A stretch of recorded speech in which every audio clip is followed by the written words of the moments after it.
Welcome to my channel. వంకాయలు చూడండి ఎంత బాగున్నాయో, ఫ్రెష్గా ఉన్నాయి కదండి. సో ఇది మా ఇంటి వెనకాల చెట్టు అండి. సో ఇవాళ మనం వీటన్నిటిని హార్వెస్ట్ చేసేసుకుందాం. బాగా గుత్తగా వచ్చేసింది. సో చిన్న వంకాయలైనా మళ్ళీ ముదిరిపోతాయని కోసేస్తున్నానండి. ఈ కూర అయితే సూపర్ ఉంటుంది. అంత బొదురుగా వచ్చేసింది చూడండి. ఇదిగోండి ఇక్కడ చూడండి, అసలు వంకాయలు గుత్తే ఉందండి. ఇక్కడైతే ఆకుల్లో అసలు కనబడట్లేదు. ఉన్నాయో లేవో చూద్దామని వచ్చాము. చూడండి ఎన్ని ఉన్నాయో. ఫ్లవర్ అయితే బాగా పడింది. సో వీటికైతే మేమైతే ఏ బలం ఏమండి, కింద పెట్టిన నేలలో పెట్టిన చెట్టు కదండి, బాగా వస్తాయి ఇవి. దీన్ని అయితే అంత కేర్ అయితే ఏం తీసుకున్నాము.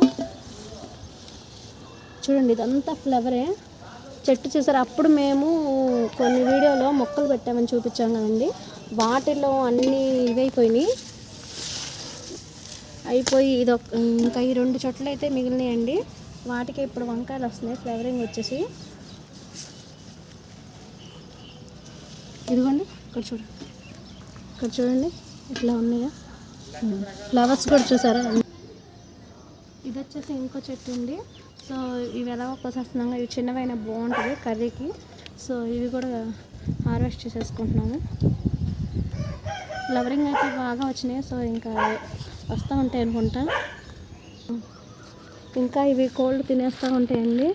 సో మేము అప్పుడు బాగా వేసాం, కీర అది పండించాం కదండి, అవన్నీ అయితే నాశనం అయిపోయింది. ఇదిగోండి ఒక 1/2 కేజీ పైన వచ్చుంటాయి. సో ఫ్రెష్ వంకాయలు. సో వీడియో నచ్చితే లైక్ చేయండి, షేర్ చేయండి, సబ్స్క్రైబ్ చేయండి.